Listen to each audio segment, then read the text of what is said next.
What's up, Math 8? Thanks for tuning in with another episode of Math with Mullins. Today we are focusing on 1.5 order of operations, but day 2. This time we're looking at more of a fraction focus, so we need to make sure we're being patient. Fractions are a lot more high maintenance than your normal integers, so let's go ahead and start now with finding out what to look for. We're still going to be looking at order of operations, and if you missed that, just go back to that previous video, 1.5 day 1, where we talked about what are the order of operations and how to do them. Okay, today our main focus is fractions, so we have to remember all the rules with fractions. So let's start with that first example. I do have parentheses in my first example, so the first thing I'm going to do is negative 1/6 squared. That just means negative 1/6 times negative 1/6, and that's going to give me 136. So in that bracket, I have 136 plus 4/3, close bracket, times negative 2/3. Okay. As I'm continuing to work out these parentheses, I notice I have to add some fractions, but the only thing with fractions in addition is they have to have a common denominator. So I'm going to change this 3 to match that 36 by multiplying both by 12. That means I'll have 136 plus 48/36. And then if I add that together, I'm going to get 49/36. Then I can multiply that by that negative 2/3. Okay. One thing I would suggest though is cross reducing. This negative 2 and this 36 can both be divided by 2. 2 divided by 2 is 1, and 36 divided by 2 is 18. The other thing we want to make sure of is, could that 3 reduce with that 49? What's easy is we could just check that real quick in our calculator. 3 divided into 49 is not even, so unfortunately we won't be able to use that, so we can go ahead and multiply straight across. 49 times negative 1 is negative 49, and 18 times 3 is 54. 49 and 54 don't have anything else in common, so the final result will be negative 49 over 54. Let's have you pause the video now and try the second one over here on the right side of the screen. And when you're ready to check your work, go ahead and click play. All right, we're going to multiply what's in the parentheses first. 1/3 times 5/6. That's going to be 5/18. I'm going to keep that in parentheses just for the sake of organization and continue along my way. Now I have 1/2 times 5/18 divided by 4/3. And since I have both multiplying and dividing, I'm going to work from left to right. So 1/2 times 5/18, I can't cross reduce, so I'm going to get 5 on the top and 36 on the bottom. And then I'm going to divide that by 4/3. Keeping in mind, when you divide by fractions, that is the same thing as multiplying by the reciprocal, or keep, change, flip, or copy, dot, flip. Some of y'all learned a different way.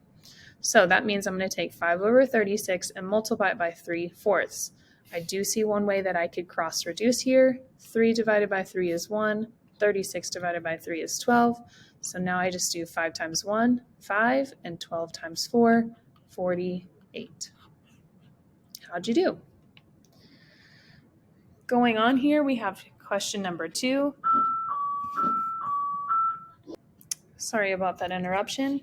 Let's go ahead and start with this parentheses right here on the first one on the left side of the screen. Now, the only thing we have to worry about parentheses is we have to also consider the order of operations within the parentheses. So we are actually going to focus on this 5/3 divided by 1/4 first. So that's 5/3 times 4 over 1, which is going to be 20 over 3. So now we have this 3/2 minus 20 over 3. And then I'm just bring down what else I still have. Keeping in mind, we do have to find that common denominator, and 2 and 3 both have 6 in common. So we're going to change this to a denominator of 6. 2 times 3 would give me 6, so 3 times 3 would give me 9. 3 times 2 would give me 6, so 20 times 2 would give me that 40. Now I'm doing 90 minus 40, and if you want to, 9 minus 40, and if you want to, you could type that in your calculator, but that's just going to give you a negative 31 over 6. I'm going to put that in parentheses, bring down my subtraction and my negative 1/2. Last but not least, I need that 1/2 and the 6 to match, so I'm going to multiply by 3.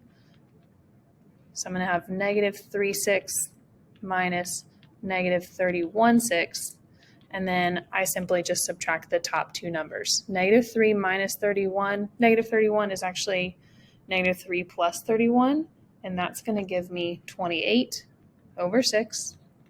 And then I'm just going to simplify. 28 and 6 can both be divided by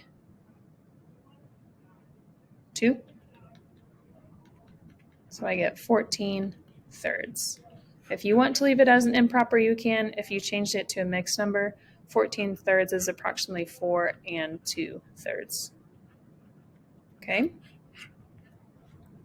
Let's have you pause the video and try this one over here. And when you're ready to check it, go ahead and click play. So the first thing I'm going to do is I'm going to worry about this over here. This is my addition. Notice I have negative 1/2 plus 7/5, but they need to have a common denominator. So I'm going to use 10. So negative 1/2 is going to be negative 5/10 plus 7/5 is actually going to be 14/10. And then minus negative 1. Focusing right here first, negative 5 plus 14 is 9/10 minus negative 1. 9/10 minus negative 1 actually means 9/10 plus 1. And so I really don't actually have to find a mixed or a common denominator, because when I add these together, I'm going to get 1 and 9/10. Okay. Let's keep working and look at example 3.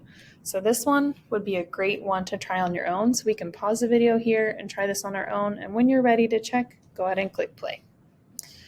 So looking at order of operations, please excuse my dear Aunt Sally. Within those parentheses, notice how I have 3 squared. This squared is only representing that 3 and the 2.